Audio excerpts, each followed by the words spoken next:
Fanbase has over 1.4 million users and counting, allowing anyone to reach all their following and monetize their content from day one. Social media is the new TV, and whoever owns the apps that distribute that content have the opportunity to own potential billion-dollar companies. While big platforms with uncertain futures are failing to serve their users, Fanbase is stepping up to fill the gap. Don't wait until it's too late. Invest now, invest for yourself and your future. Go to startengine.com/fanbase and own the next generation of social media.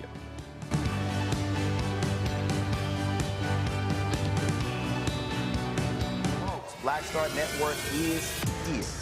Hold no punches. I'm real revolutionary right now. Support this man, Black Media. He makes sure that our stories are told. Thank you for being the voice of Black America, Roland. Stay black. I love y'all. All momentum we have now, we have to keep this going. The video looks phenomenal. See, there's a difference between Black Star Network and Black-owned media and something like CNN. You can't be Black-owned media and be scared. It's time to be smart. Bring your eyeballs home. You dig?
Today is Friday, September 5th, 2025. Coming up on Roland Martin Unfiltered, streaming live on the Black Star Network. I'm live here in Atlanta, where I'm speaking to the Noble Leadership Conference. I'll tell you more about that. Folks, horrible economic numbers come out today. Donald Trump can't spend this any other way. He is destroying the American economy. Economist Morgan Harper will join us to show you and talk about the carnage left in his wake. More people dying in the Tarrant County, Texas jail. And guess what? The sheriff there refuses to answer the questions of the Black County Commissioner.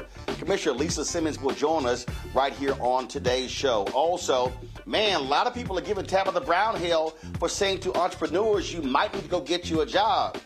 I've got a few things to say about her commentary. Plus, one of the 4 North Carolina A&T freshmen who launched the lunch counter sit-ins in that state has passed away.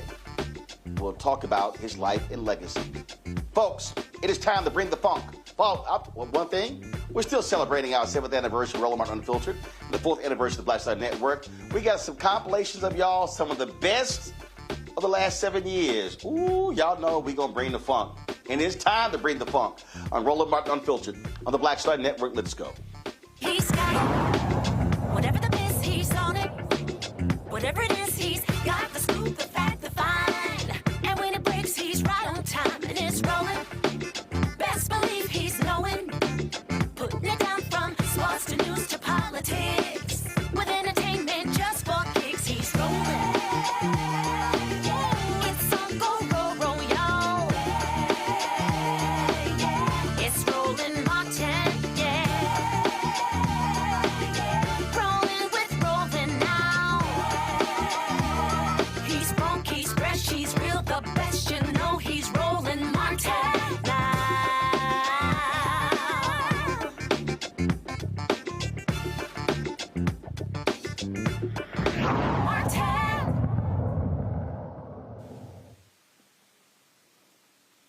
Folks, MAGA Sheriff Bill Wayborn took over as Tarrant County Sheriff in 2017. Ever since then, 70 people, not 70 people have died in the Tarrant County Jail. Earlier this week at Commissioner's Court, Commissioner Alisa Simmons wanted some answers. Well, guess what? This arrogant SOB wouldn't even show up. Watch. We did request the sheriff or one of his staff be present today to provide a briefing. Instead, this morning I received an email from the sheriff, which I was asked to read to the court. So this is dated September 3rd, 2025, to Tarrant County Judge Tim O'Hare and honorable members of the Commissioner's Court. The Precinct 2 Commissioner continues to ask for public briefings on in-custody deaths at the Tarrant County Jail. We have and will continue to be very transparent with these cases in terms of what information we are able to release.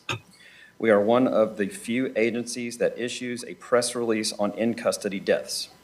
The practice places us as one of a limited number of agencies to proactively inform the public on such sensitive matters.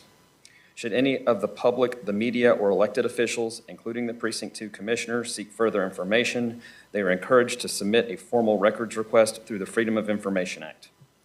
Furthermore, the repeated lack of civility displayed by the Precinct 2 Commissioner towards Tarrant County staff is both hostile and unprofessional. I will not subject anyone from this office to that type of inappropriate treatment. Therefore, no one from this agency will participate in briefings requested by the Precinct 2 Commissioner before this court. We appreciate your understanding and remain available to collaborate in a respectful and constructive manner related to other issues. At your service, Bill Wayborn, Sheriff. So, to the absent sheriff, hi. So the briefings aren't for the Precinct 2 Commissioner. The briefings are for the public. The briefings are because you were elected to serve everybody.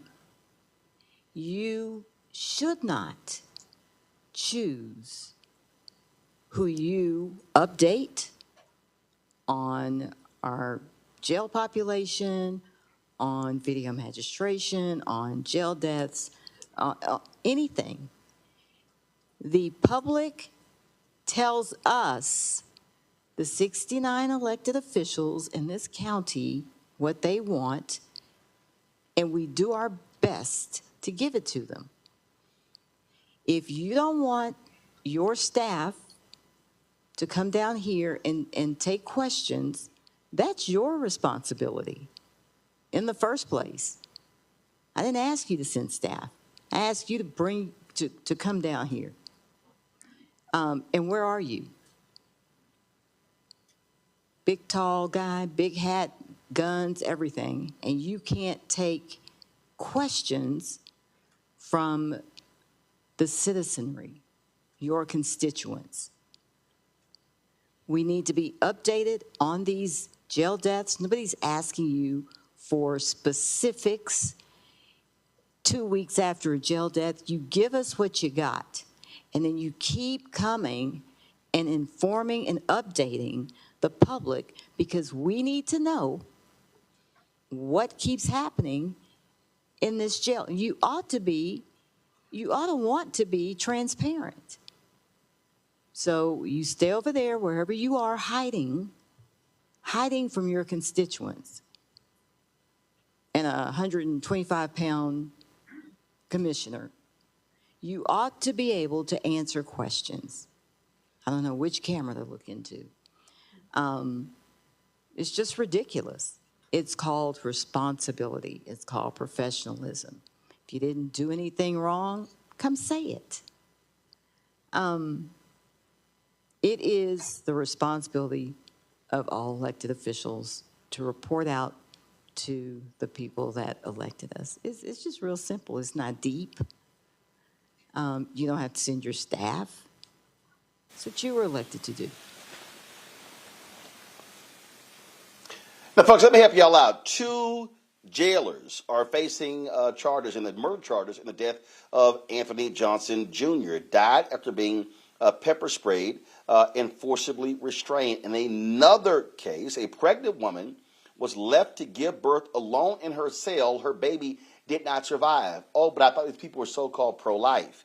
Taxpayers have paid out more than $4 million in settlements and neglect, including the largest payout in county history. Now, again, the sheriff is like, I don't care.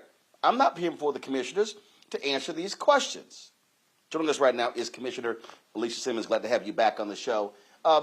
Again, I just want to be clear. 70 deaths since he took over in 2017? No, 76.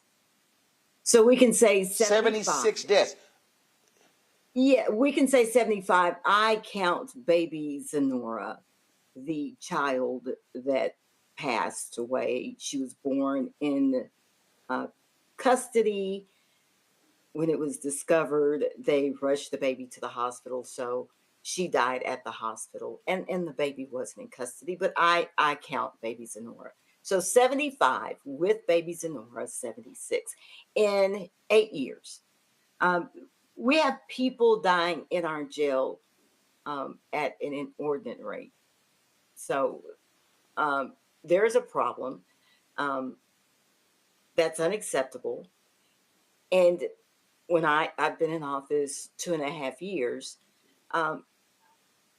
it was suggested to me, and I thought it a great idea, that after we have these deaths, the sheriff come and brief us. So he decides when he's going to come and when he's not going to come. So if it's somebody that died, from a heart attack, he'll come and brief you. But if it's lethal force or questionable, he just doesn't show up. No. Again, I want the public to understand something here. Commissioners are elected. The sheriff is elected. But the budget for the sheriff's department is approved by the commissioner's court. So he does answer to the commissioner's court when it comes to budget. These are county employees. Absolutely. He's elected. We control the purse strings. But remember, Tarrant County is the last largest Republican county in the country. We're the 14th largest county in the country. We're the last red county in the country.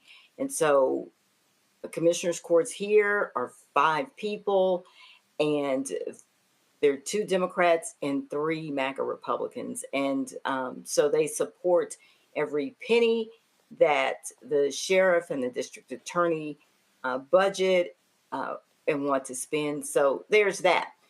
And people come to the podium, the public come to the podium and tell us to fire him.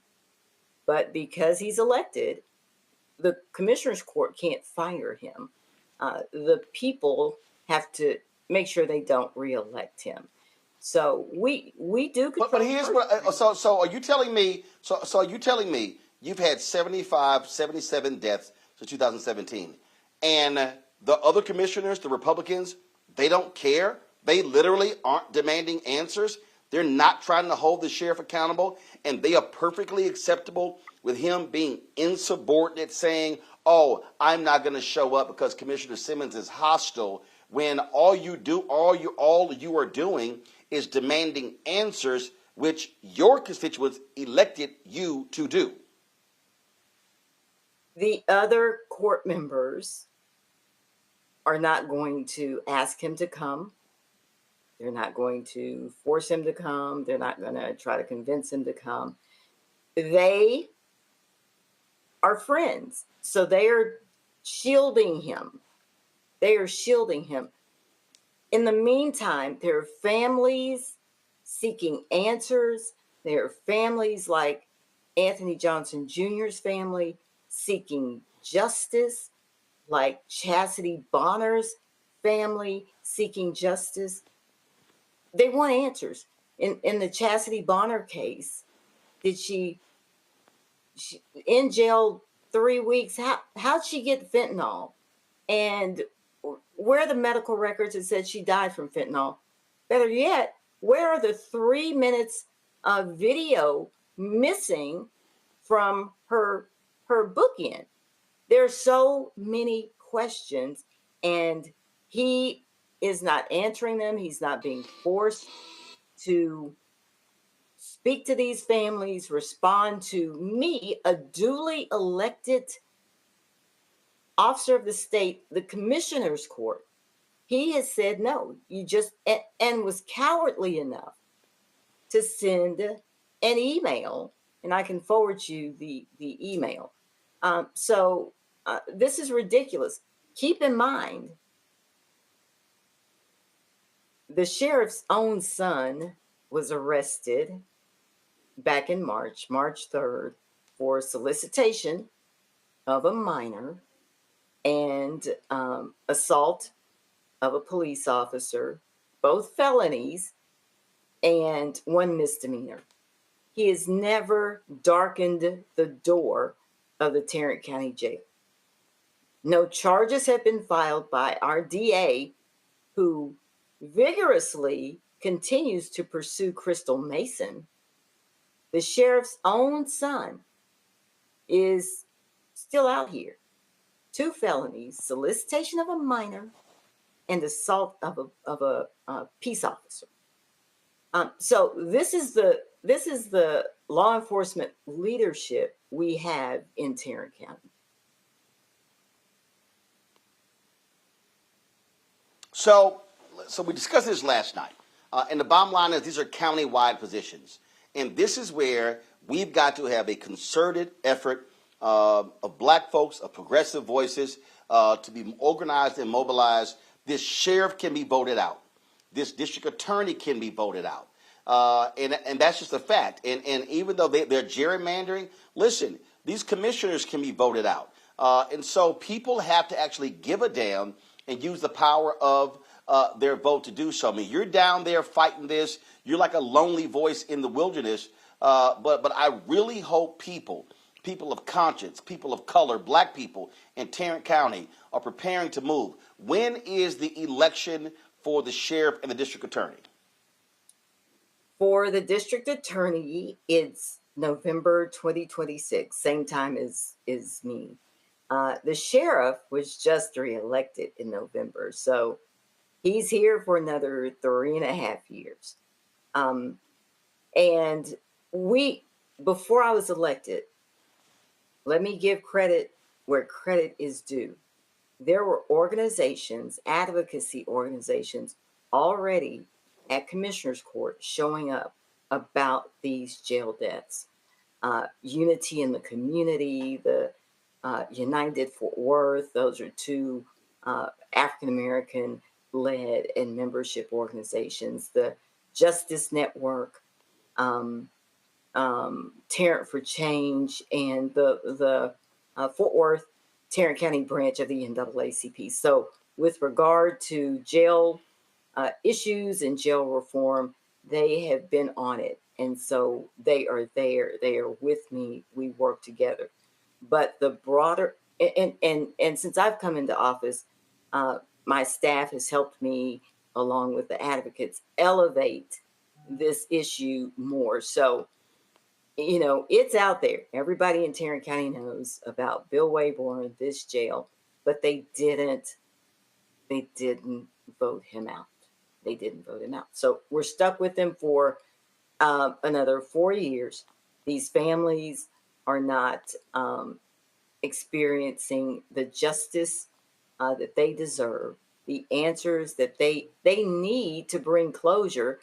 And at the same time, taxpayers are, your dollars are going to settlement payouts. And not only that, when you look at the Anthony Johnson Jr. case, the terrible lethal force case, I've seen the entire video, and it is horrific. Gotcha. We have been paying outside counsel to come in and do the district attorney's work. It's terrible here. Lots of stonewalling, gaslighting of constituents, you know, won't give me data that I request, and now trying to paint me as an angry Black woman. So, I mean, it's unfortunate here, and people like you and I'll say, you got to vote.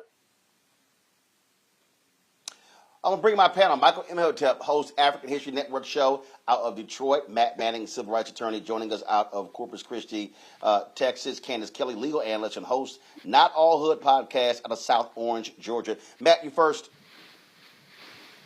Yeah, so Commissioner, first off, good afternoon to you. I had a question for you, kind of a procedural question. So is Tarrant County generally insured by TAC, by the Texas Association of Counties? Yes. Well, we're large enough and to that end, Commission. Mm-hmm. Go ahead. Go ahead. I'm sorry, I cut you off. So we do consult with TAC on insurance, but we're large enough to self-insure. So to self-insure, okay. The reason I ask is when I saw this story, and thank you for your advocacy, by the way. I was very interested in whether there was a way you could just directly get any claim that they've made and then publish that to the people, because I deal with this all the time with counties. You know, anytime I represent somebody in a jail death situation, it's very difficult to get the information because of all the PIA exceptions, as you well know. The sheriff can say it's a pending investigation and all that stuff. So it's very difficult to get. But as a commissioner, it seems like you could get any claim that's made because customarily the county attorney is going to send it to outside counsel. So is that a means by which you can get information and disseminate it? Because you don't have to go into executive session for that, right? You can get that and you're right. Let your constituents know. Yes, sir. You're right. I can request it. I've requested data from this county, and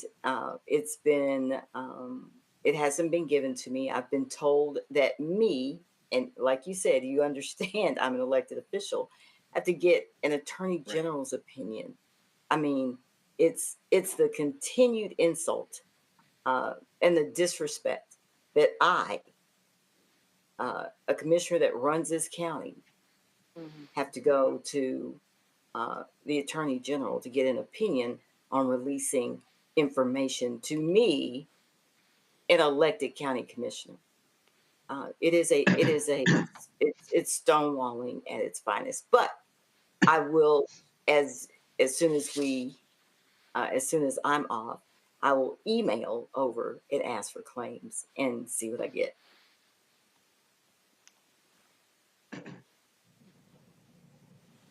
Well, listen, you're dealing with some craziness down there, and okay, fine, that idiot sheriff is still there, but we can certainly move to take out that DA come next year, and I certainly hope people are organizing and mobilizing to actually do that. Commissioner Simmons, we appreciate it. Thanks a lot.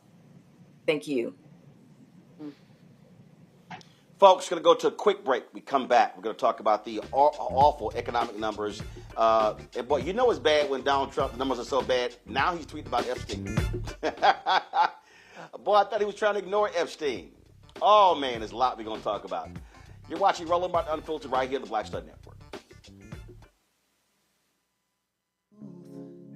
Black Star Network, what's happening? It's your man, Kim. And look, my new single, Rock With Me, is on fire.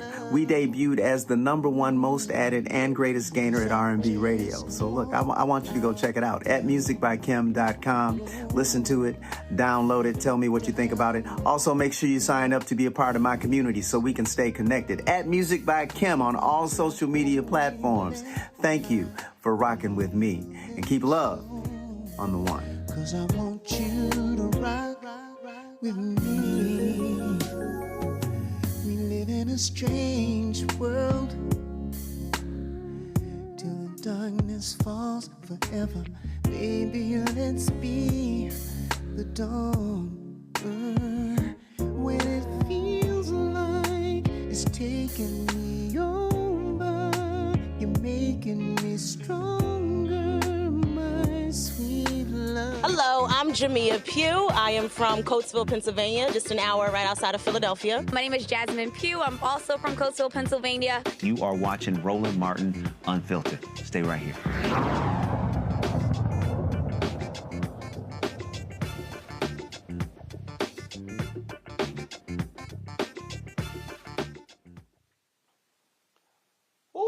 My goodness, folks, the economic numbers that dropped today show horrible job creation in this country. Black unemployment jumps to 7.5%. Let me say that again in case you misheard me. 7.5%. That's black unemployment. Last year, it was a low of 6.1. And where are all those black MAGA people? Where's the help? I thought they were sitting here saying things are going to be great. This is going to be the golden era. Well, guess what? This basically is signaling a significant slowdown in the U.S. economy when it comes to employment growth. Overall, folks, last first approximately 22,000 jobs. Just 22,000 jobs were added last month, significantly below the expectations of around 75,000 jobs that economists projected. Now, overall employment rate increased to 4.3%. And we see, of course, as we see what's happening with black people. Specifically, unemployment among black men increased to 7.1%. For black women, spiked to 6.7%. The rising unemployment rates for black women, often an early indicator of economic downturn, serve as another warning sign. Morgan Harper is the Director of Policy and Advocacy at the American Economic Liberties Project. Glad to have you back on the show, Morgan. I thought MAGA said this is supposed to be amazing. Oh, we were just going to be raining. It's going to be raining cash and things were going to be made. Now they're trying to blame the Fed and Jerome Powell. No. How about your stupid tariffs? How about the rising in food prices and all? We are seeing Trump was handed a great economy from Biden-Harris, like he was previously handed a great economy from Obama-Biden, and he's screwing it up. Yeah, there is no denying. And I mean, I think, Roland, we don't need to look any further than the White House itself had to admit today how bad these numbers are. We know that these are not people that will ever admit to anything negative about Donald Trump. And there was no denying. Only having 22,000 jobs created last month. The fact that this is not just below expectations for what we were expecting for August for this year, but it's 70% lower than what were actually created a year ago before he was in office. I will say, I mean, I think a lot of this, and we can get to this a little later, is stemming from some issues that have been going on in the economy in terms of income inequality, wealth inequality for some time. But you are absolutely right that Donald Trump is exacerbating a lot of this with his reckless policies with tariffs and how he's implementing them without any accompanying domestic strategy. It's creating so much uncertainty in the economy. And there's a lot more here. I mean, the fact that manufacturing jobs, yes, have not at all been created with the 6-month straight decline. These are facts that we have not seen in some time. Construction jobs are negative for this past year or since the beginning of this year. And a lot of people now we're seeing are out of work. So the black unemployment numbers are really troubling. I mean, we've already talked about the fact that black women are impacted most by some of these federal job cuts. I think it's important, Roland, which maybe you've already noted, but the fact that now CNBC is having to report on these figures, I think shows just how real the risks are here and what it will likely mean for the broader economy.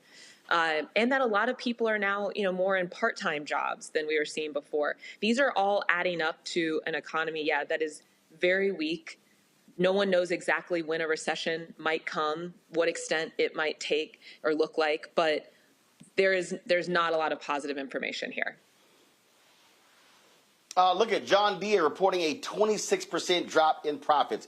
You've got these whiny Arkansas farmers complaining about, oh my God, we're losing our farms, soybean crops, how are we being impacted? Well, guess what, you idiots? We were impacted by soybean crops in 2000 in the first Trump term. So I'm like, what are y'all talking about? But guess what? Arkansas, they voted for Trump. Tennessee people are complaining about prices. They voted for Trump. And so one of the things that I always say, and of course, John Deere is saying that the problems they have, increased tariff costs, reduced prices for corn and soybeans, As a result, they've laid off 200 workers at their plants in Iowa and Illinois this summer, and they warned the sales of its large farm machinery, the primary source of revenue, could decline by as much as 20% through 2026. In North Carolina, farmers are experiencing a double whammy. Prices for soybeans already fallen 40% from their peak in 2022, and China's retaliatory tariffs on U.S. soybeans remain in effect. We saw this last time. So I'm sorry, Morgan. Thoughts and prayers for these idiots who voted for him again after he destroyed farmers, leading to a $25 billion bailout for mostly white farmers the last time the idiot was in the Oval Office. Yeah, and I think that's why you're hearing the messaging from them that, oh, don't worry, the real data is going to come soon, in a year. Don't worry about what's happening right now. Just hold your horses a little bit, and then you're going to see how great this economy is going to be. That's kind of like, you know, maybe I'm going to become the Queen of England. There's nothing about my current life that suggests that that's likely to happen, but that's the fantasy that continue to feed people. And it's not a fantasy. It's a nightmare. They have set up a nightmare. And it is going to impact farmers. I mean, we've touched on this before, but I think it's important to note again. They're trying to suggest that, oh, well, you know, of course there's going to be difficulty with some of these industries. We're taking on the immigrants. It's like, well, no, immigrants have been propping up the American economy, especially in industries like agriculture, but it's across the board. And so that's not a good thing. They're trying to make it seem like they're fulfilling this mission, but that's only going to add to the labor costs that a lot of these farmers are experiencing, in addition to the impacts from tariffs. So we're at the beginning of this journey. We are not at the end. They are going to, it seems, continue to try to dilute the American people into thinking that somehow this is part of a master strategy. But when you have the Secretary of Commerce that is on TV in reaction to these numbers today, suggesting that all is well and give it some time, I mean, this is madness, and again, really, really scary. So, I mean, I think the other thing to keep in mind as all of this is happening, and the experience of real people in the economy that know that they should be nervous, that know that they have no guarantee that if we do face another downturn, there is going to be an adequate government response that isn't just trying to pay political favors, that will actually do something for all Americans, that there is complete giveaway to some of the largest corporations in America. You know, so that there was a dinner last night with all of these tech executives congratulating, in the case of Google, for example, that their antitrust lawsuit is likely to go away, that it didn't result in them having to really change their business model, that we're going to collaborate with you all on AI. Who's that going to benefit? How many jobs is AI creating? And how many jobs are going to be created if it's just Google who's in charge of AI? So there's a lot going on. It's hard to keep track of it all. I appreciate, Roland, all you're doing to try to keep people informed, because, you know, we are headed in a really, really bad direction here, and we need to make sure that folks understand, are speaking out, and more importantly, are really coming together to figure out, okay, when this all completely falls apart, what do we need people to do? What do we need our elected officials to do, and really to look out for each other? Morgan, I have said for the longest that broke white people are going to have to be harmed economically for this country to wake up. And guess what? We're on our way. Now, we already see this impacts African Americans, it impacts Latinos, it impacts all people of color. But what these white folks are going to have to feel the pain, it is going to have to be direct, immense. So when you talk about, listen, right now, we've never had this many homes on the market for sale, and folks are like, I ain't buying, because they have economic uncertainty. They don't know if they're going to have their jobs. You got interest rates up. And so folks are like, man, you got now those people who are trying to sell those homes now have to sit on those homes, and they're not going to be economically harmed. The DOGE cuts, the firing of the federal workers, the canceling of the billions in grants. What you saw was literally, if I have to phrase it, this was an economic seizure that took place that's now metastasizing into an economic heart attack. And these people are like, oh my God, what do we do? And guess what? Y'all voted for it. This is exactly what you voted for. So when I hear one of these white folks go, we didn't vote for this. Yes, you did. You simply didn't pay attention. Yeah, and so that's why I think it's going to be very interesting to see how this plays out. They're saying, in a year it's all gonna show how it's positive, and you'll see the strong economic growth. I mean, a year from now takes us to a little bit before November 2026, and there's going to be a lot of elections then. So how this is all massaged over to the American public that they should still support all of these Republicans that have completely co-signed on this agenda, that have not put up any sort of resistance to things like the Medicaid cuts that are going to be another.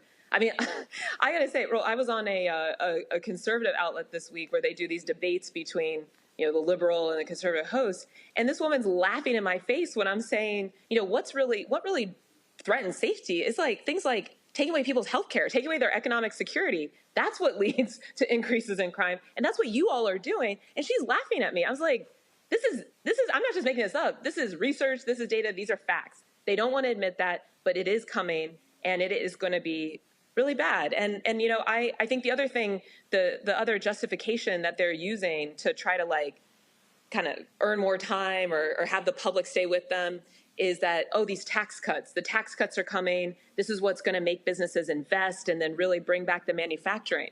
We have a financialized economy in the United States.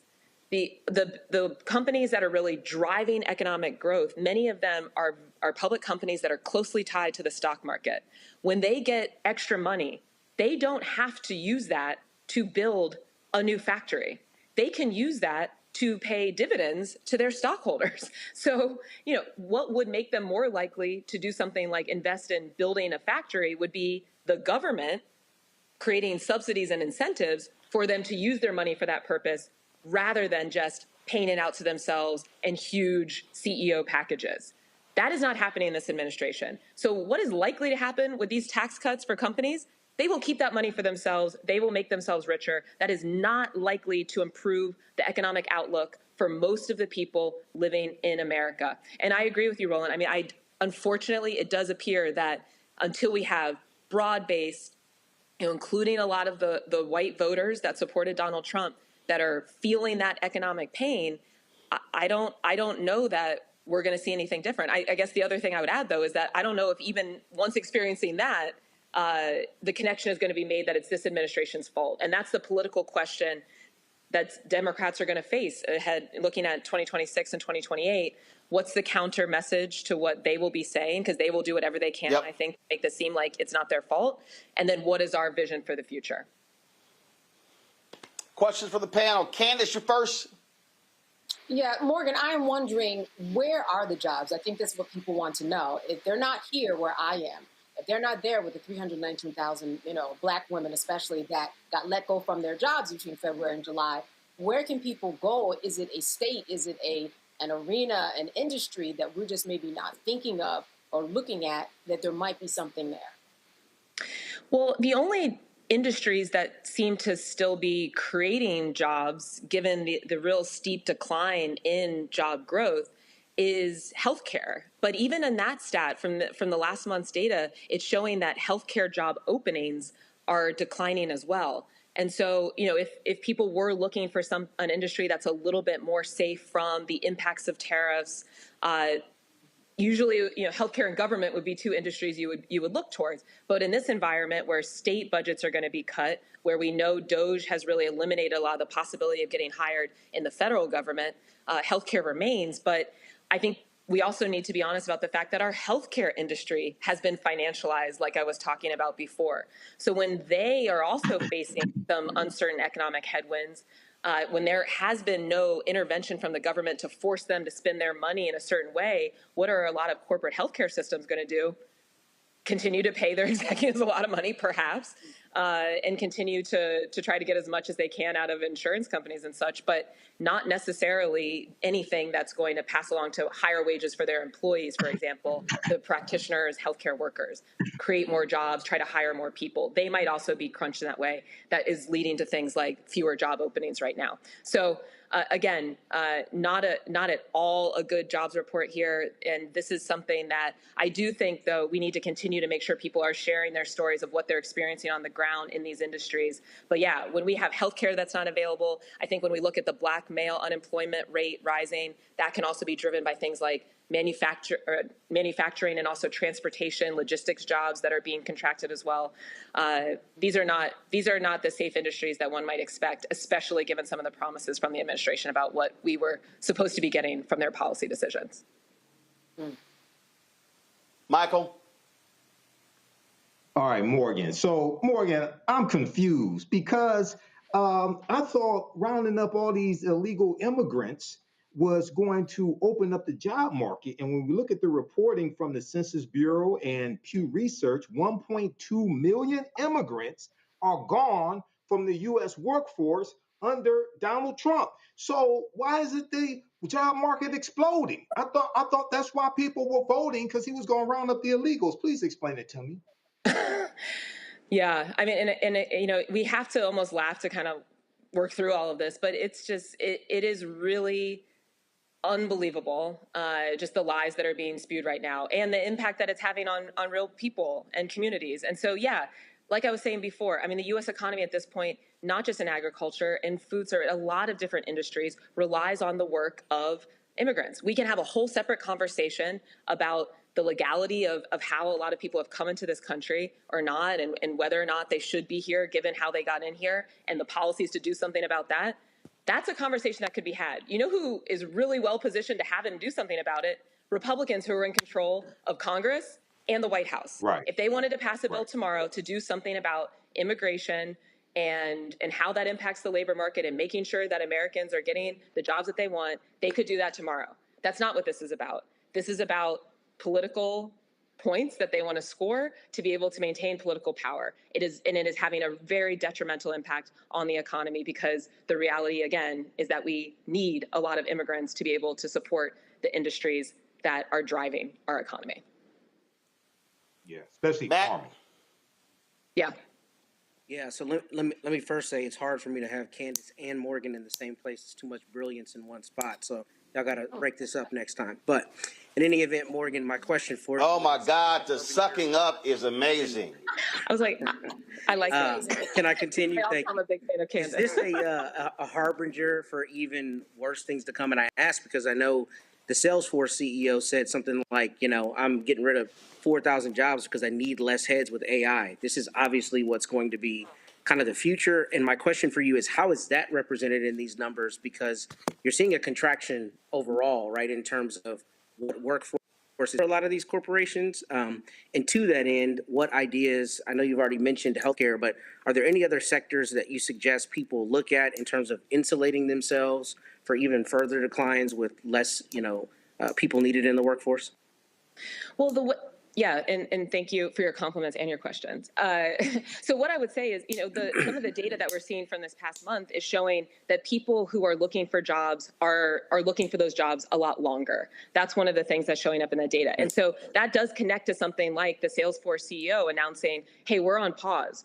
We're laying people off, which means we're not going to be hiring people more. He's saying it's AI, and maybe it is, but maybe it isn't, right? And there's a lot of other companies that are announcing layoffs that are using the cover of the economic uncertainty to be able to just kind of shed workers. Because again, this connects to what is driving our economy right now. And a lot of the companies that are in the US that are responsible for our growth, they are connected to the stock market. They are financialized. They win when they are rewarding stockholders. They are not winning when they are paying the average American to work at their company. And so if they have a little bit of an opening to be able to say, hey, this labor cost, we can kind of reduce this a little bit, most of them are going to take that because they don't actually give that much of a shit about what's going on at the community level for us as Americans, right? And so that is not to say that there aren't companies that are legitimately reacting to the uncertainty and the bad policies that are coming out of this administration and making the very valid and rational decision of, we can't expand right now. We can't do more hiring. But I think we need to distinguish between those types of companies and be honest about how they might differ, how your small business or an independent business that is not able to withstand some of the impacts of these increased tariff prices, and a very, very large company like a Salesforce, like a Meta, like a Google, that they have a lot of financial resources to withstand uncertainty, might use this moment as an excuse to be able to get rid of some of their labor costs. And so, Gotcha. Yeah, and now I'm trying to remember the second part of your question because I went on too long. What was the second? Well, it's just basically how listeners might look for certain sectors that will insulate them, more so than others.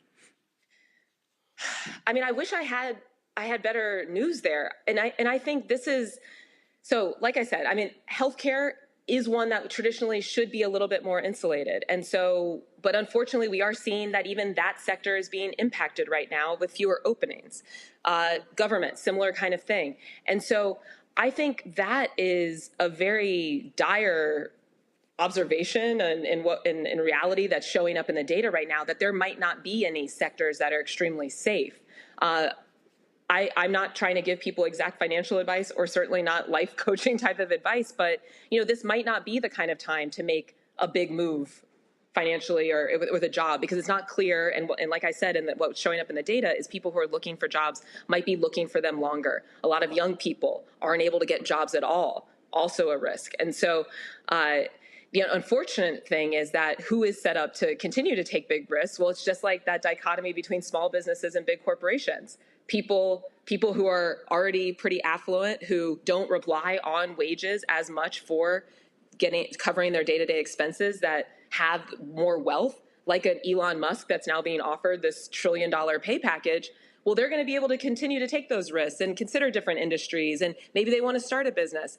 For the rest of us, I don't know that this is the time to necessarily do that, but something for everybody to consider for themselves and make a decision there. But I don't think there's any way to look at this data and suggest that America economically is on a great trajectory. Well, and on that particular point there, Morgan, when we talk about, if you tie this economy to the number of homes that are available, again, people are not about to make a major purchase, have to put down 10, 20, 25% if you don't know what's going to happen. If you're like, yo, I need to hold on to cash. This is the thing that people don't understand about the American economy. We're a $30 trillion economy, but 70% of the American economy is based on spending. Spending. So people don't have money. They're not making money. They can't spend. Second, if people are fearful that they're going to lose their jobs, the first thing they're going to do, stop spending and start conserving.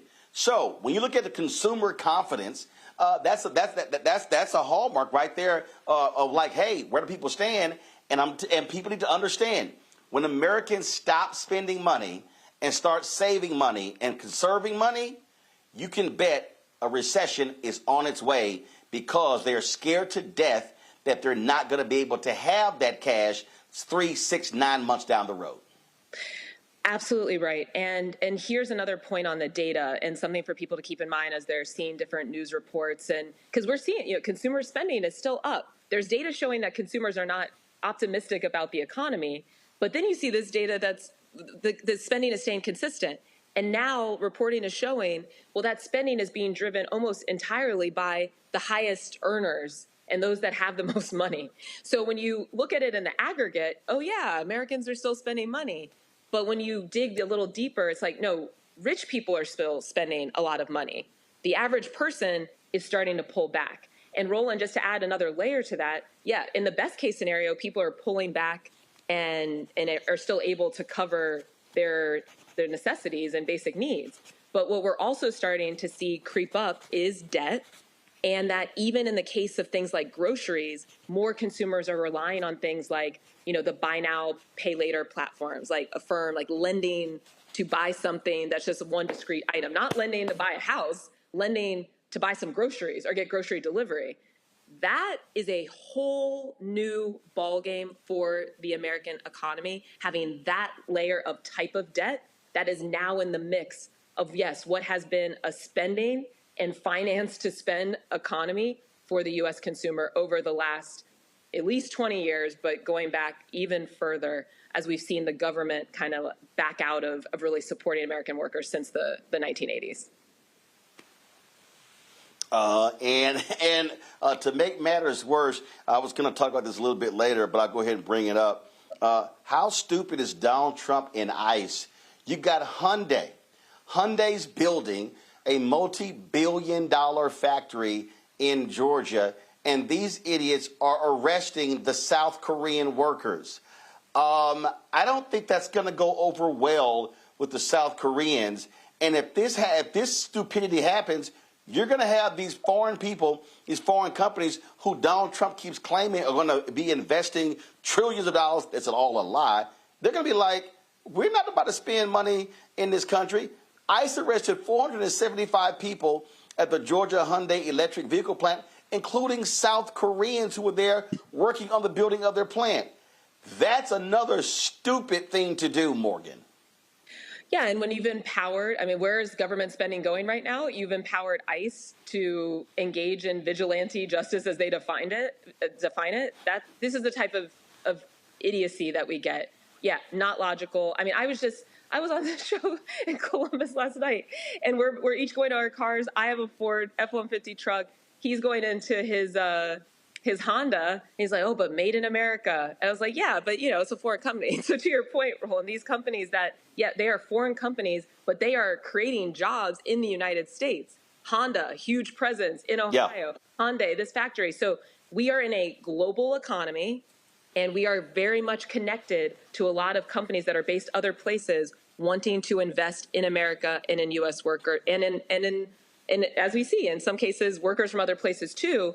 But these are drivers of economy, especially at the regional level. And so, yeah, there's no logic to what's going on.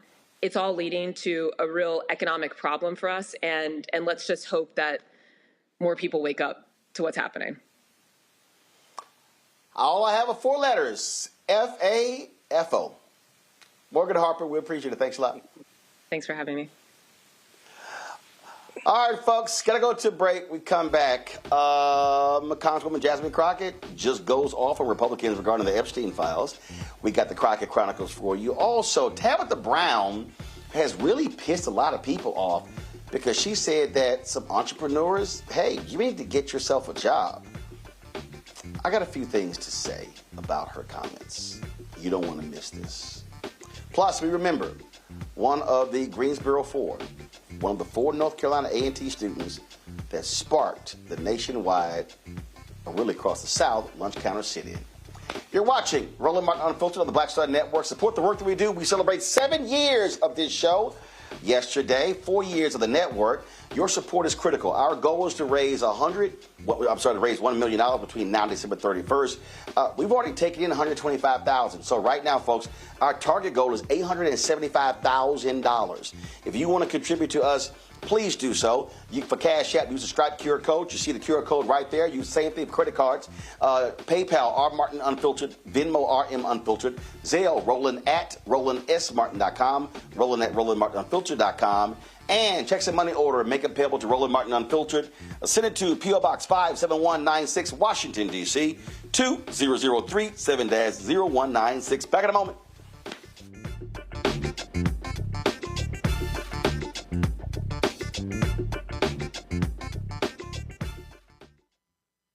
Next on the Black Table with me, Craig Carr. Immigrants lured off Texas streets and shipped to places like Martha's Vineyard and Washington, D.C. Believe it or not, we've seen it all before. You people in the North, you're so sympathetic to black people, you take them. 60 years ago, they called it the reverse freedom rides. Back then, Southern governors shipped black people north with the false promise of jobs and a better life. It's a part of a well-known playbook being brought back to life. So what's next? That's next on the Black Table, a conversation with Dr. Gerald Horne about this issue of the reverse freedom rides, right here on the Black Star Network. This week on The Other Side of Change. D.C. has been ravaged and taken over by tanks, soldiers, police officers over the last 2 weeks, and it's only starting there. Trump has announced that he also has plans to bring this to Chicago, Baltimore, and New York City. So we're going to dig into it. This is On the Other Side of Change, only on the Black Star Network.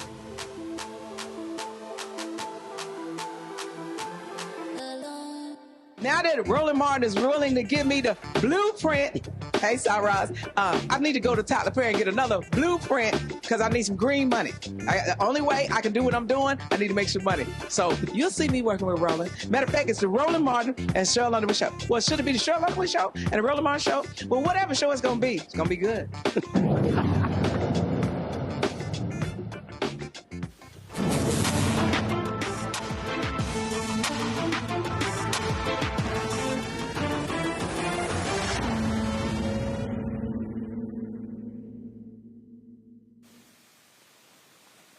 Boy, things got heated on Capitol Hill when Congresswoman Jasmine Crockett went off on Republicans. You know, Donald Trump has been doing all he can to shut down the release of all the Epstein files. Now you got this stupid fool, House Speaker Mike Johnson, claiming that Donald Trump was an FBI informant to take down Epstein.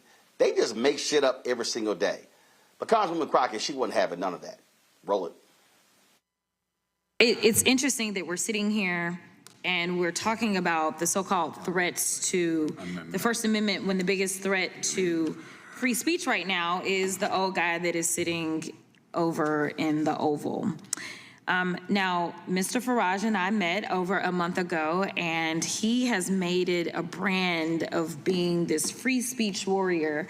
And one of the things that I wanted to recap was the fact that he literally tried to shut down my ranking member as he was engaging in his own free speech.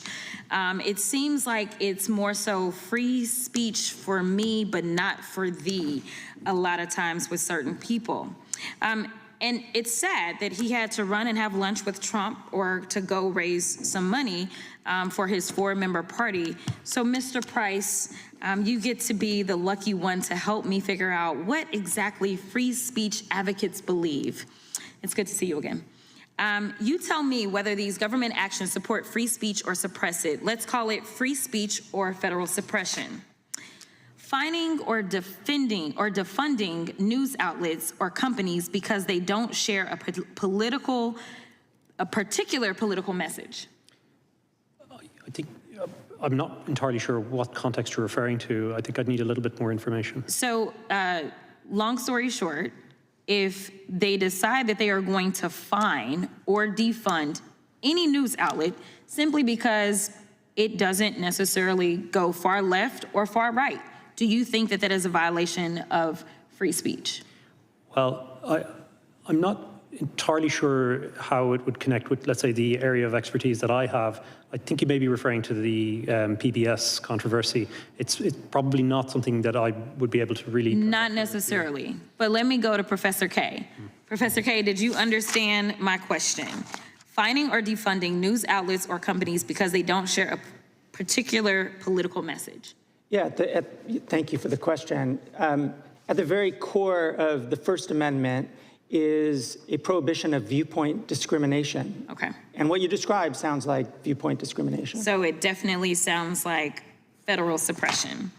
If you require news outlets and companies to have content moderators to ensure their coverage promotes a political ideology or leaning, would that be federal suppression? Well, that does sound like an interference with a company's content moderation decision. Banning materials because of their content. Materials?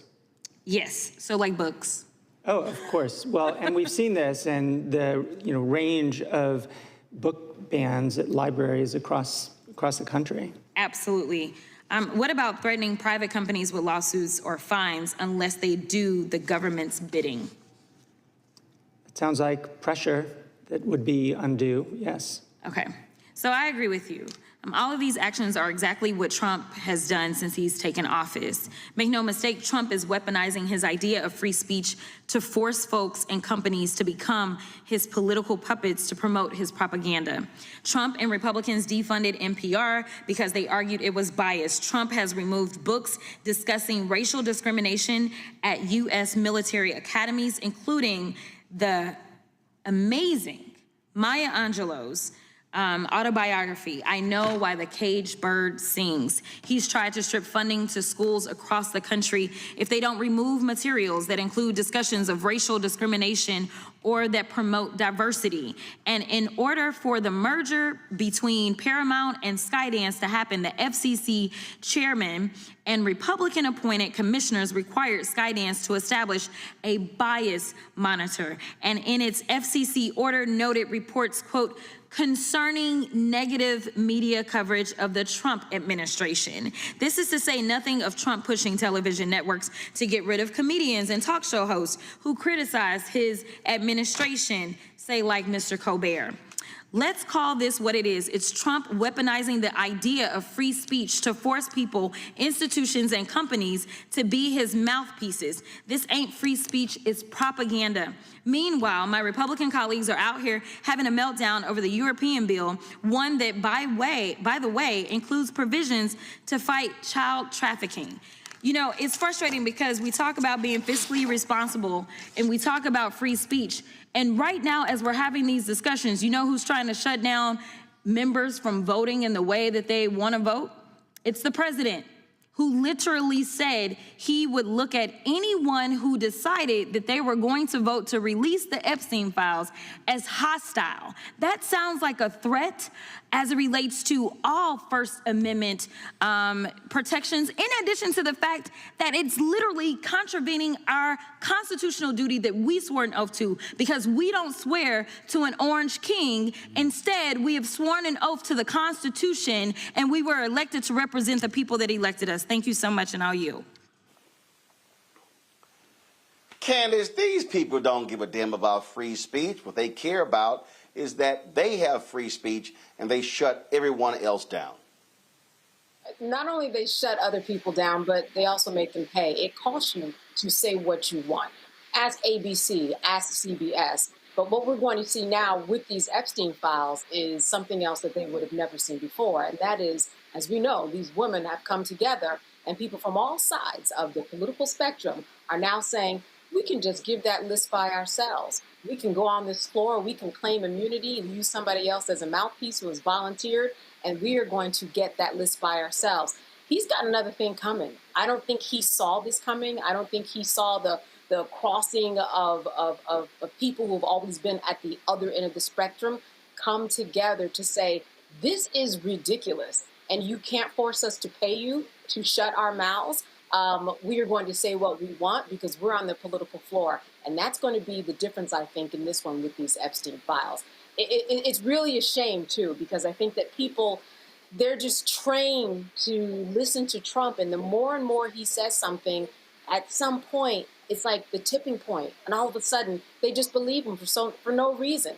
It's partly that. It's partly the algorithm. It's partly just people wanting to believe that the vote that they put in is actually working out when it's not. When it's not. We are going to see a lot from these Epstein files, and everything that we've seen so far is leading me to believe that we're going to go down a path that we have never gone down before.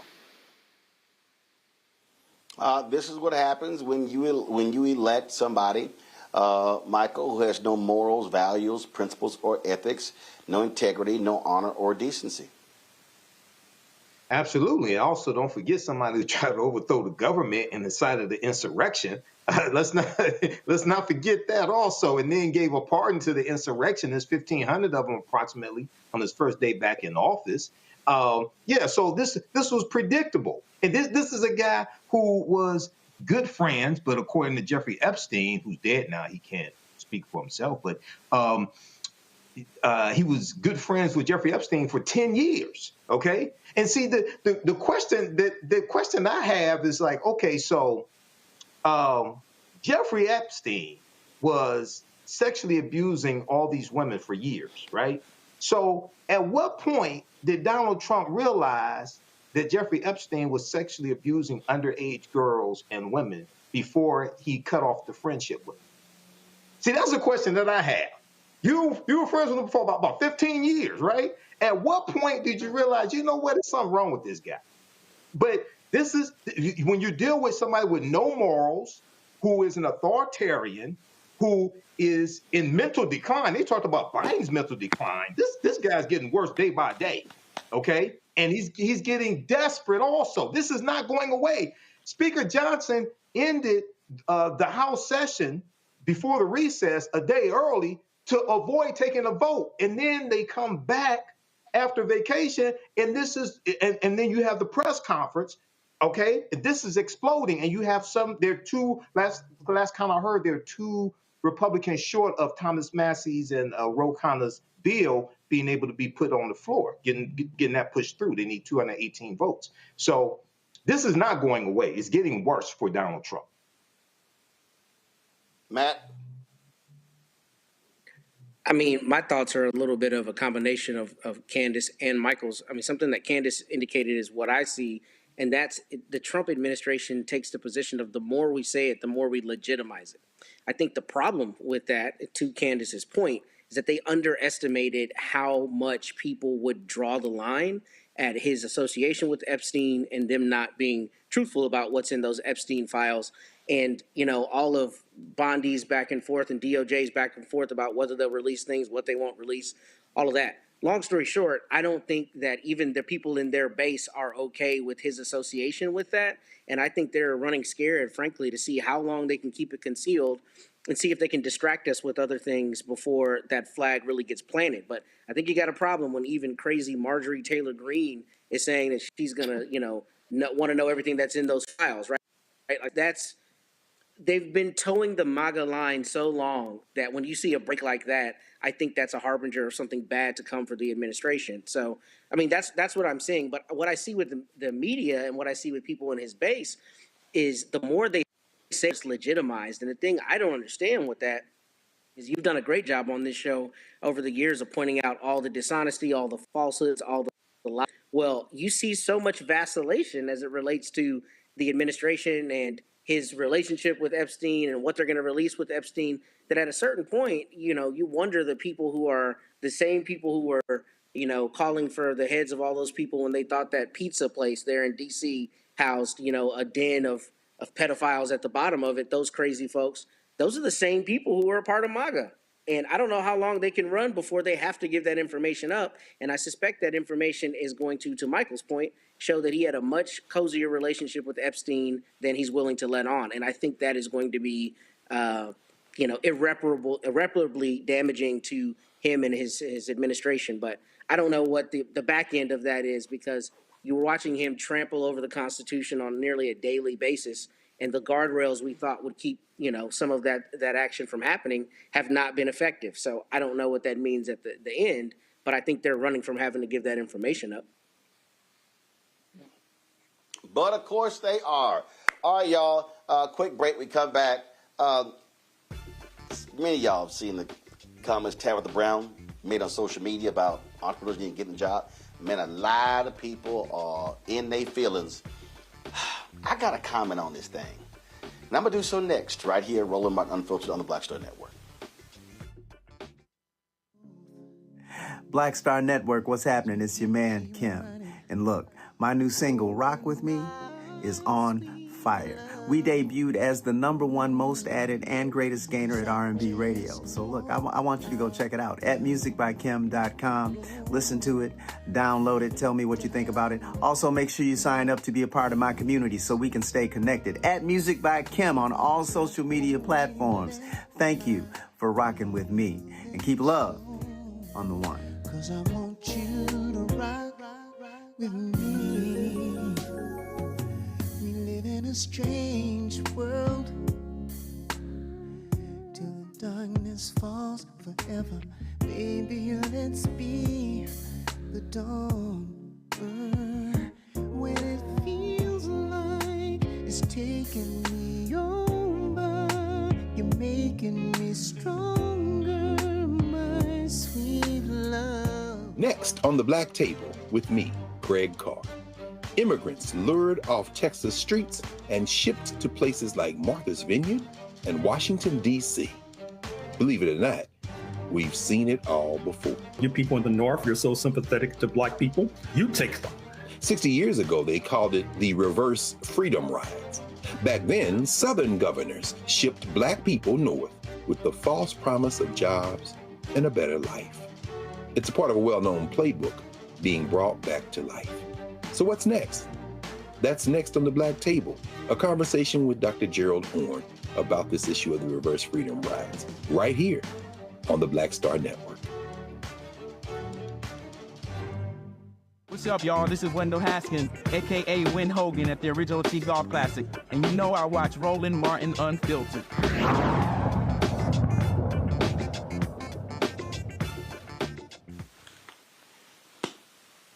All right, folks, actress, author, entrepreneur, social media star Tabitha Brown.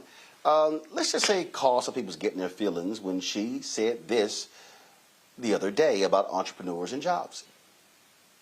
Hello there. Real quick, that this is not to discourage you, because I want us to be clear about that first, okay?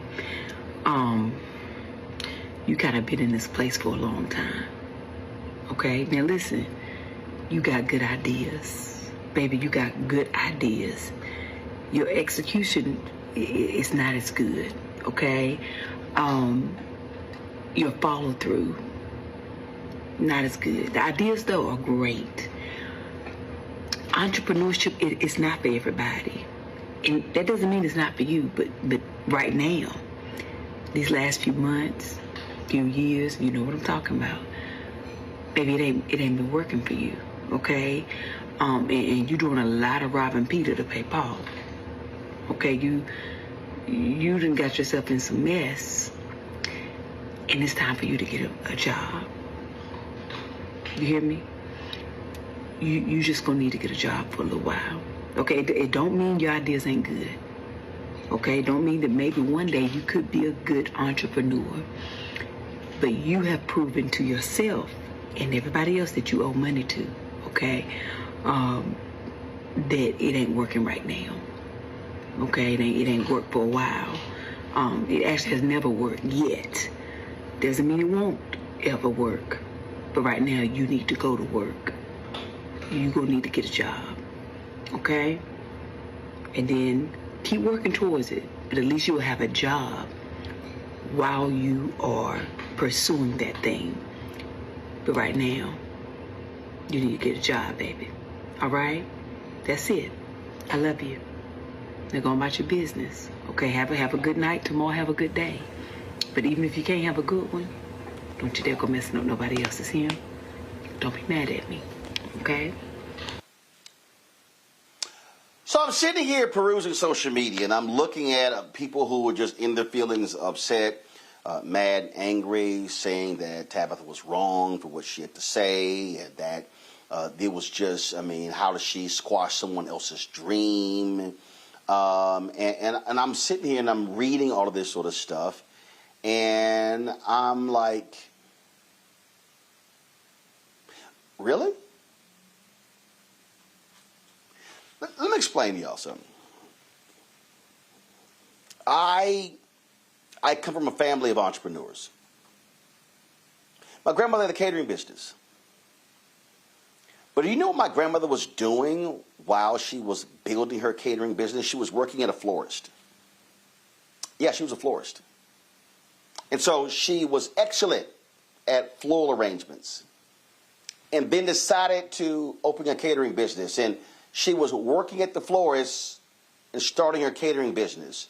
And then when the catering business reached a certain level, then she left the florist to run the catering business. My mom had a cake business. I remember my mom taking the classes, the icing classes, the decorative classes. That was at nighttime. She was working in an insurance company in the daytime. And so the cakes was a side business. But she had a job. I have said to people for years, my sister He's a great artist. Business. But what did I tell my sister? While you are building your art business, that is your side hustle. You need a main hustle. I've said this to people for years, that if you're trying to start a business, very rarely do you simply come out of the gates, boom, you're ready to go. No, because you've got office, you've got equipment, you've got expenses. And so what you have to do is methodically build. And so this is the example. I'm going to show y'all exactly how I've explained this. This is your main job. This is your side hustle. And your job is to take your side hustle, and it does this here. And it does this here. Until your side hustle is equaling your main hustle. And now you have a decision to make. And that decision is, does my side hustle now become my main hustle, or do I keep my main hustle and I'm satisfied with my side hustle being right here? Because see, understand something here. And my brother, he's had to do this. I totally get it. Hey, I got a business, but I need health insurance. So I'm going to run my business, but I'm going to still do this job over here because it's giving me health insurance. So even though I really, really, really want to do this, I'm not ready to pay my own health insurance because I got it over there. It's the same concept, y'all. So I don't understand why these people are acting a fool. What Tabitha had to say. It's some basic common ass sense.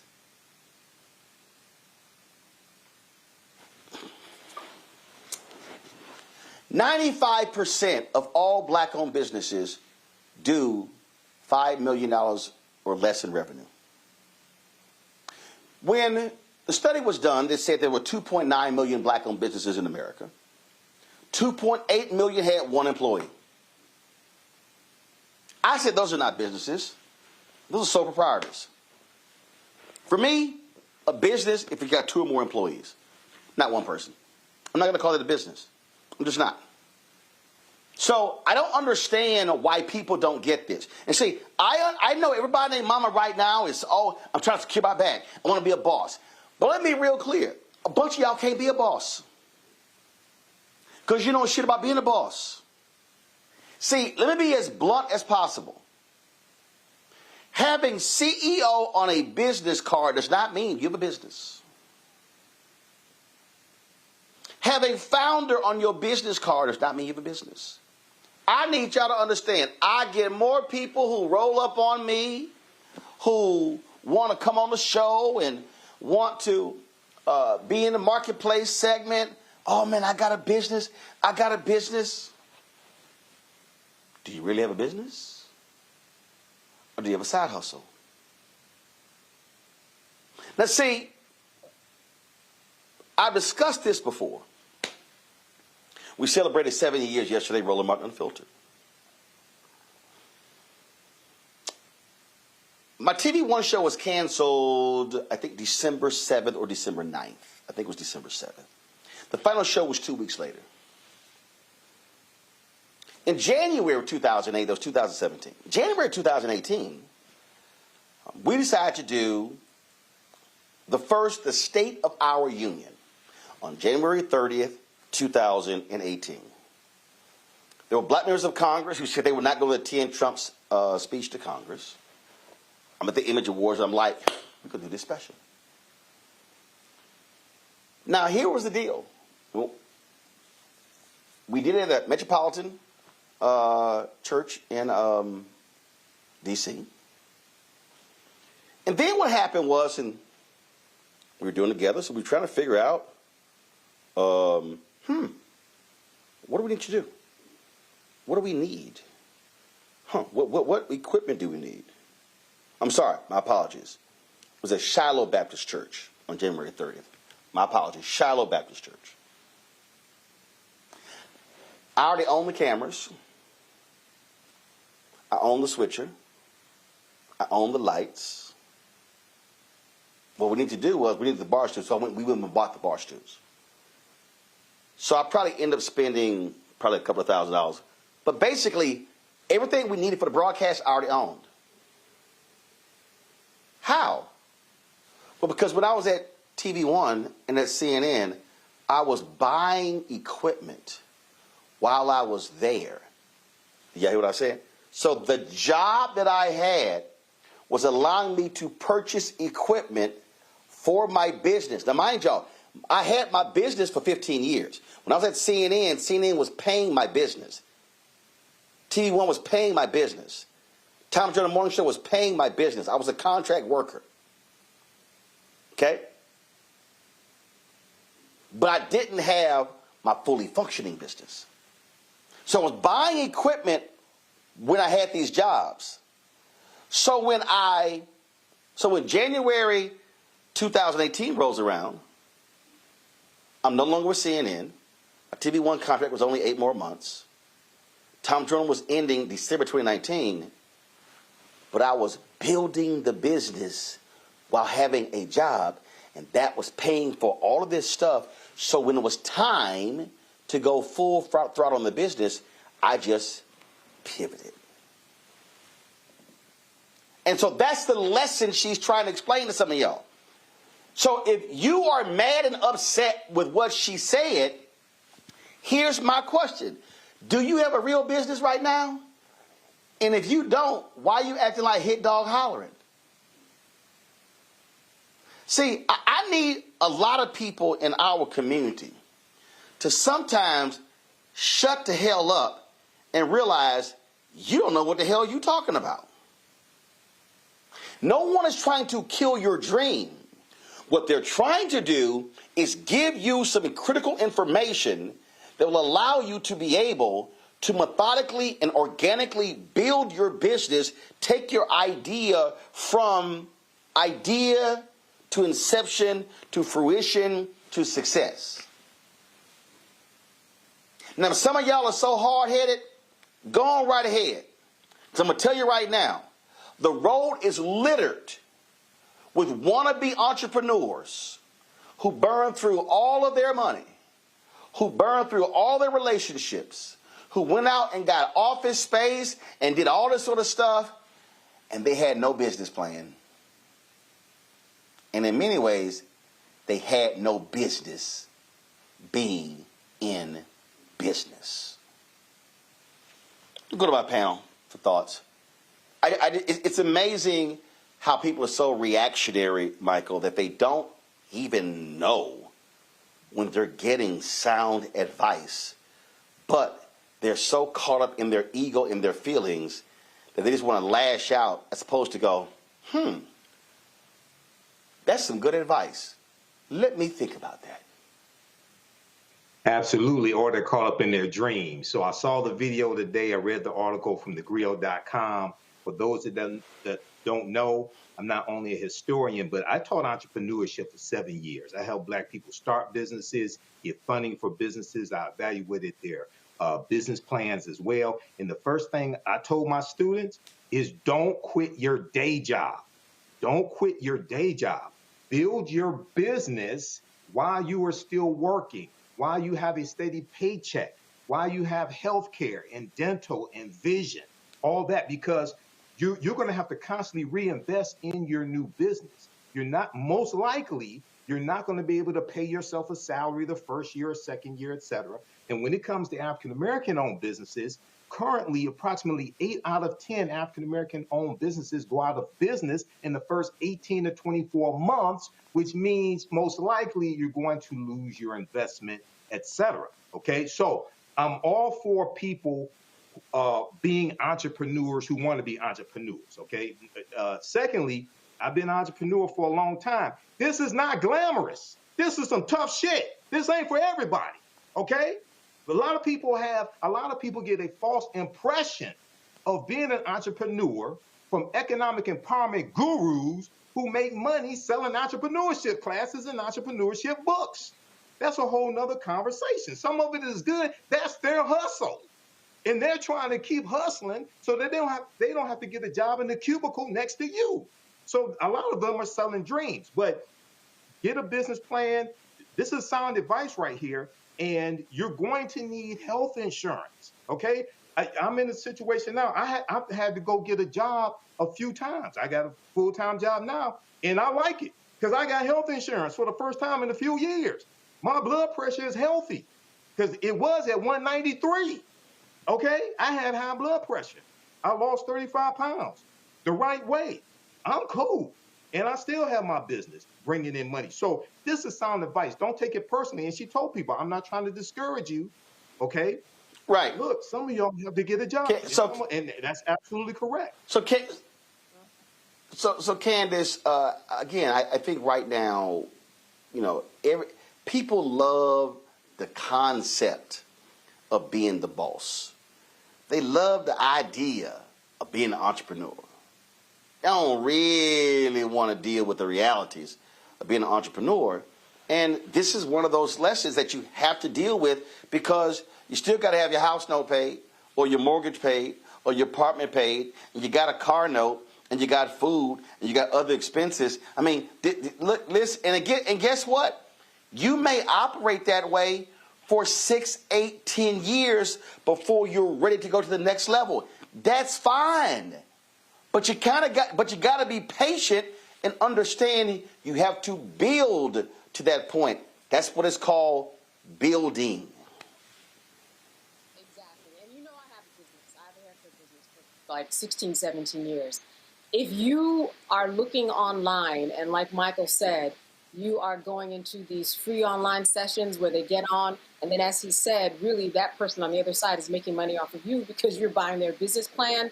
You have to stay out of that lane because Instagram will make you think that you can do a million things, and it's all not true. It's just in your algorithm. It just keeps on feeding you wrong information. Let's go back to Tabitha's backstory. This is why she's a good person to listen to this information from.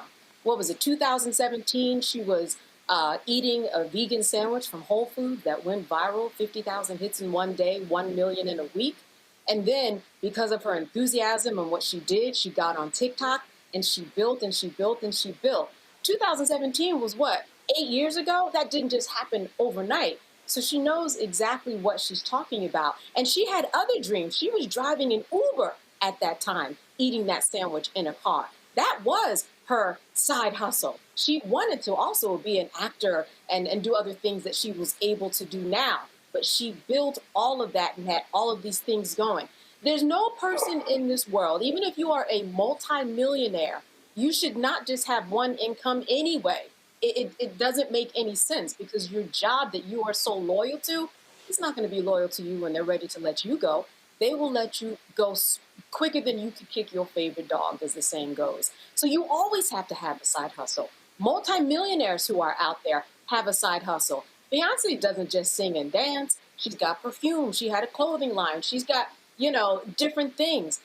It's never just one thing anyway. You should never depend on one thing as your income.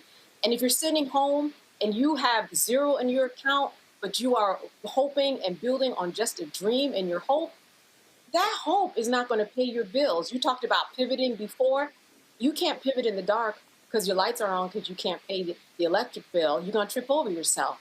If you don't have any money and you've exhausted all of your resources, all of your friends, all of your network, which is what a lot of people do, then you do have to get a job. And what's the matter with having a job? What's the matter with having some insurance? Now, some people might say, yeah, but I wouldn't do that. I wouldn't do an Uber. I wouldn't work on the side at Macy's. I could never work in Walmart. Well, that's on you because sometimes those are the jobs that you have to work in order to build your dream. We have so much, privilege and rights that we kind of banter about online, and we're just kind of not seeing the forest for the trees for the forest, however it goes. We are not seeing the light. And the light is that if you don't have money, and if your job is not, if your entrepreneurial spirit has kind of exasperated everybody around you, soon you're going to start losing people. lost your money. Now you're losing people. I see it happen all the time. It's okay to have a job. It is okay to have a job. Not everyone's going to be an Instagram star, and that's okay. Your time will come. Until then, you need money in your pocket. Matt, I love these folk who believe they want to have their own law practice. And you go, you got any clients? Because if you ain't got no clients, you just got a shingle. No, have you been to law school? Well, you know, no. First of all, obviously, if somebody wants to have their own practice, they've been to law school. But my point is, you can go to law school. You can actually pass the bar. But again, if you're going to start a law firm, you kind of got to have clients. You need revenue. Matt? Well, I mean, you got to start somewhere. I was going to say, you always throw me off when I expect you to be loud and wrong as usual, and you're not. You're 100% right on this segment, I think. First of all, I am never loud and wrong. So maybe your audio is bad, but go on right here with your little comment. Go ahead and rewrite history. But in any event, here's my position on it. I think you're 100% right. I think Tabitha Brown is 100% right. But I think this speaks to a larger cultural issue. And for once, actually, I'll disagree pretty vehemently with Candace. I think we live in a society where we should be able to subsist on one job. I don't think you should have to have a side hustle. We should live in a society where there are enough government programs and other things that we have that allow people to go to one job, work a good job, and provide for their family on that. Now, don't get me wrong. Retail, other jobs may not provide you enough to do that substantially, but a cultural problem in the idea that everyone needs to have a side hustle. You shouldn't have to have a side hustle, and I think that's a relatively new economic phenomenon that as many people need to have side hustles to survive as do. But aside from that, I think the larger cultural issue is that we have an issue with not being in control, right? Like what we see lionized and what you see glamorized that you've already spoken to, I think, very well, is this idea of being the boss. But there is no lack of dignity in not being the boss. You know, there's no lack of dignity in working for an organization. I'm a seasoned lawyer. I'm in high demand where I am. I work for a firm. I'm not the person who owns this firm. I could go out and start a firm, but I don't feel like I'm successful because I work for an attorney firm right now as opposed to working for myself. I can do that if I want to do that at some point, but I don't feel like I'm less important or less successful because I work for a firm where I became a named partner, but when I started out, I wasn't a named partner here. My point with it is that's a cultural thing that I feel like is a relatively new phenomenon, especially where everybody feels like they have to be the boss to be valuable. And I think that's the larger problem here. And I think that's why people took such umbrage to this, because what you see pumped out every day on social media is you're behind the curve if you don't have your own LLC. You're behind the game if you don't all the tax code and all that stuff. And all that stuff is BS, man. I mean, there's no lack of dignity in working a job. It's good if you can have a side hustle. It's good if you have the bandwidth. It's good if you have specialized skills. It's good if you have the vision to capitalize on those things. But there is no shame in being a plumber. There's no shame in working for the local school district. There's no shame in working a good, honest job and putting food on the table. And, you know, in this situation, I've got 3 boys at home. If I were out seeking some entrepreneurial dream and I was not putting food on the table, by all means, excoriate me and tell me to go get a job. But if I'm able to, you know, provide for them the way I need to, and I have a side hustle, then cool. But if I don't, that's also cool. And I think a lot of the thing is right now we're seeing this conversation where it's like everybody's got to be this boss, and that's the larger issue. And I think that's why people feel a little attacked. But I think her advice and her opinion is spot on. I think you should work, and I don't think there's any shame in doing both things at the same time. Matt, I got to jump in. Matt, absolutely. What are you going to tell? Candace, go ahead, get in his ass. Matt, what do you want to tell the 319,000 black women that lost their job between February and July? What about those who had a side hustle? You think they're better off or worse off? They're better off. You can't depend on a job in this economy in 2025. I'm sorry. Yeah. Even back in the day, my mom was a teacher. She also taught piano. My dad was in education, and then he also owned properties, the properties which, you know, they were able to relay over to the legacy and all of their daughters. You got it. Black in America, I'm sorry. Even just the whole idea of staying in one job for a creative person who's going to explode sitting on that 9 to 5, you better have a side job somewhere or side hustle somewhere. You mentioned, being a plumber. What if somebody has an accident? Then what happens? You can't, do anything if you lost your leg or lost your right arm. You talked about being on the school board or a teacher. What if the school closes? What if the charter school closes? What if you lose your job?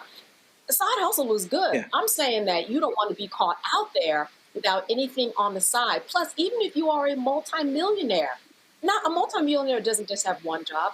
They invest. They buy properties. They do other things. It doesn't matter what level.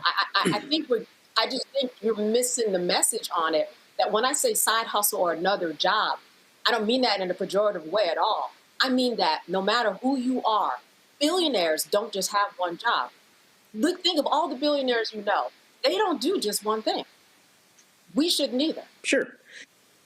And here's the thing, good sister. I think you actually missed how I framed it. So I think it's a matter of, I think you should be able to subsist on one job. Now, if there's a different question as to whether it's prudent to have a side hustle, then by all means, we can have that conversation. But contingencies, things that can happen. I mean, I don't disagree with you. If I lost my job today, I wasn't able to practice law, I'd have to pivot. That would be an enormous change to my life. But should I be able to go to one job in this country with the riches this country has and be able to provide for my family? Absolutely. I don't think you should have to have a side hustle, irrespective of whether a lot of people do. I don't think that there's a problem with necessarily having a side job, and I surely didn't think you were characterizing it in a pejorative way.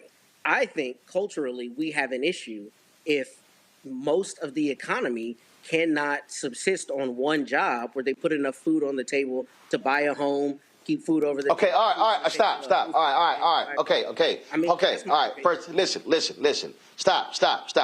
Okay, that's a separate conversation. Okay, so, first of all, both of y'all are correct. All Matt, you're simply saying is, we're not saying everybody needs to have a side hustle. The whole point is this here. The conversation here is, if you're choosing to be an entrepreneur, you have to build your business properly.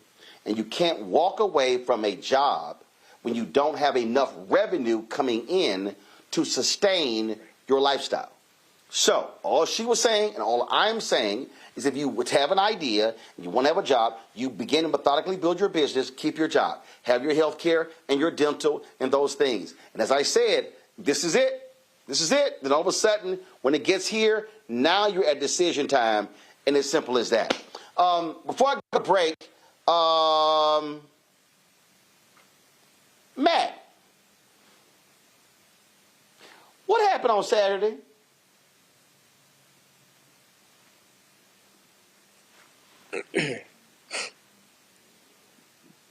Matt, can you read that for me, Matt? Take that down. Go ahead and take that down. Nope, we're not even doing it. He's getting you.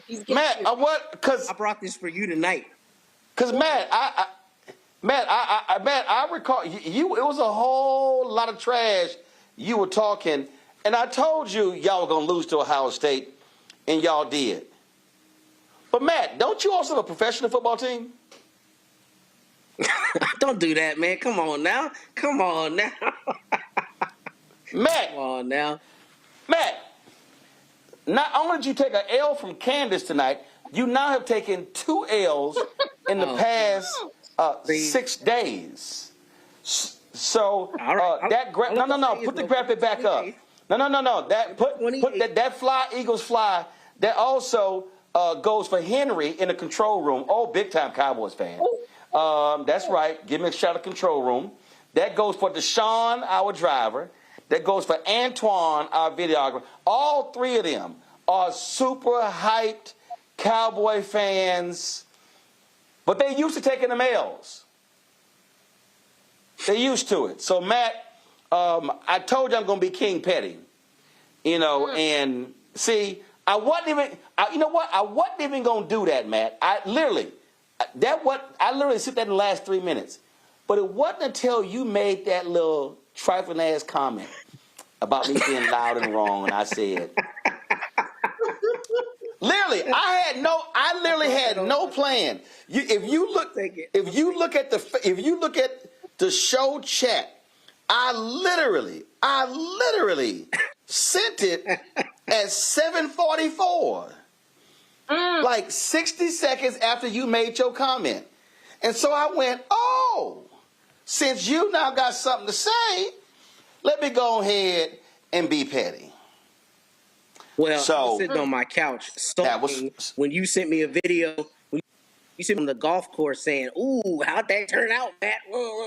On Saturday, I didn't want to hear it. So go ahead, call me out now. But it's going to be November 28th.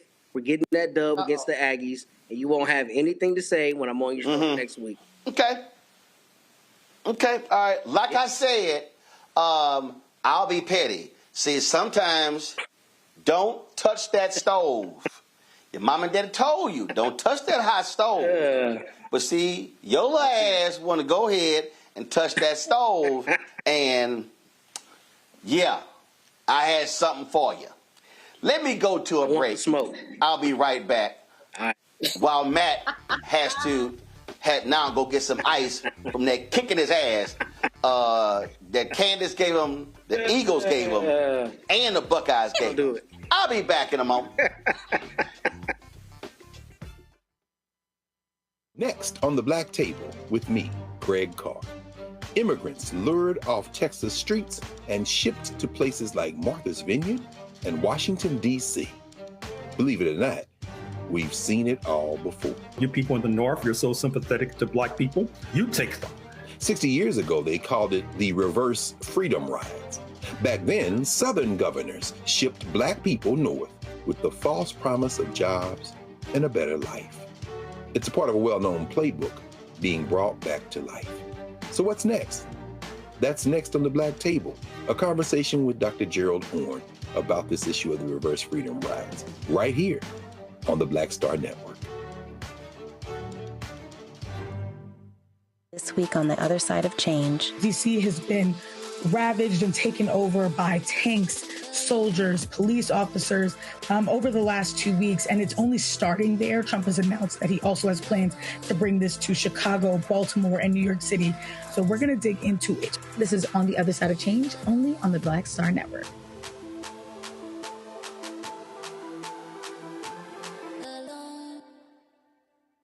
Hi, everybody. I'm Kim Coles. Hey, I'm Donnie Simpson. Yo, it's your man Dion Cole from Blackish, and you watch Roland Martin, Unfiltered.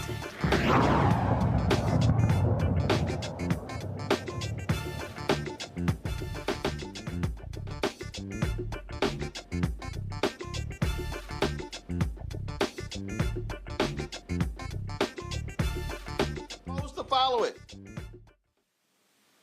Folks, we lost one of our history makers. Got the news last night that retired military officer, Joseph McNeil, Major General Joseph McNeil, who was one of the 4 North Carolina A&T students known as the Greensboro Four, who integrated lunch counters, which caused it to spread across the South, passed away at the age of 83. On February 1st, 1960, the Four sat down at a segregated Woolworth's lunch counter in Greensboro, North Carolina. Quiet yet powerful act of defiance against racial segregation led to a massive firestorm across the South. And it began to pop up left and right. Pull the audio up, please. This is when I was on the campus of AT&T. This is the monument to them on the campus. I'll provide the sacrifice. You provide the spirit, and I will open up inside. You provide the fire. I'll provide the sacrifice.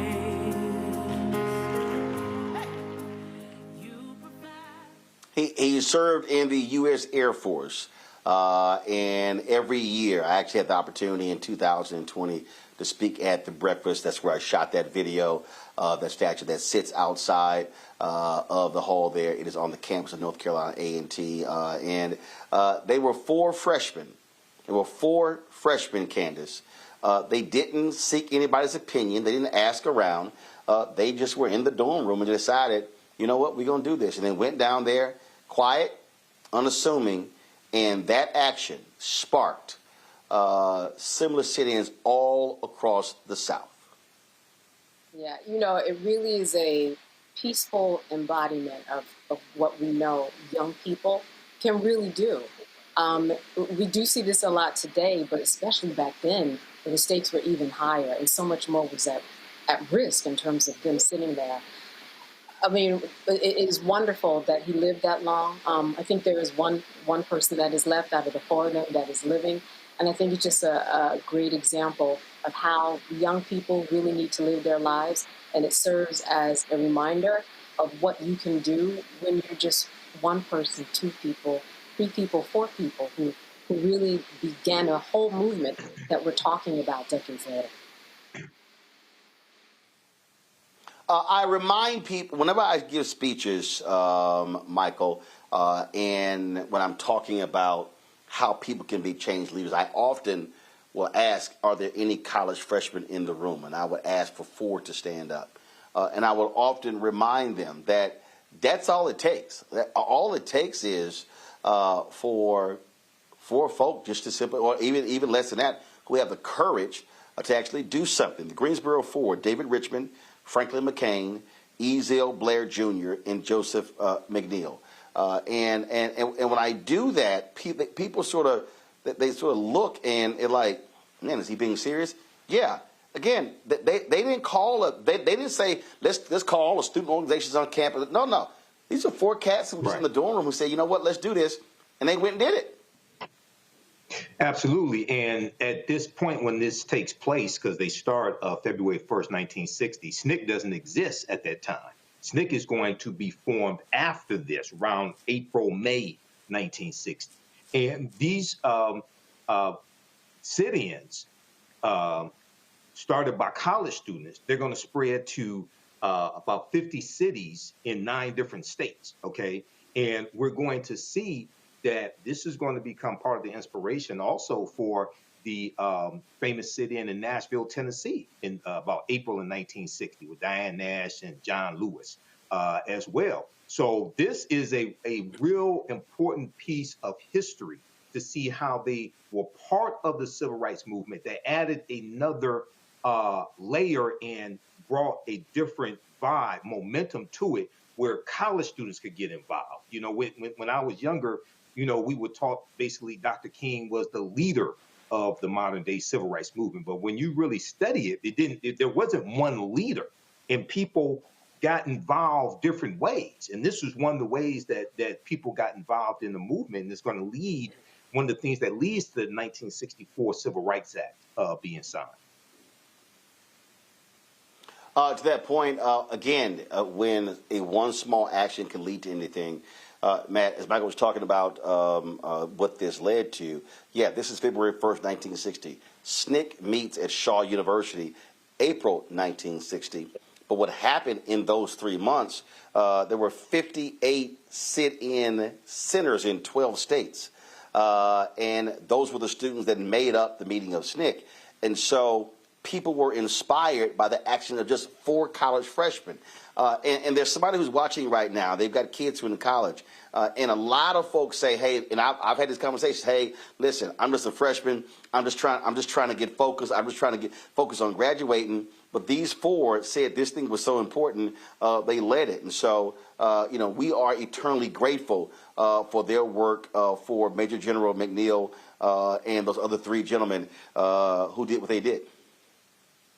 And not only did they inspire others, but my understanding is that Woolworths was desegregated 6 months later. So that also shows that no matter what it is you're running after, you may have to do it for longer than you expect to get the outcome that you want. But, when you're 18, you're a college freshman, you take such a bold action with 3 other people standing behind you, and that, starts that snowball. I mean, it takes a lot to commit to a course of action at any age, let alone 18 and a college freshman, and for them to not only do it and for that to cascade into all the other around the country and SNCC, down the road there at Shaw is an extraordinary thing. So if you are young, you have the power, even if you don't know that you do. Absolutely. And so Ezell Blair Jr., the last surviving member of the Greensboro Four. He will turn 84 on October 18th.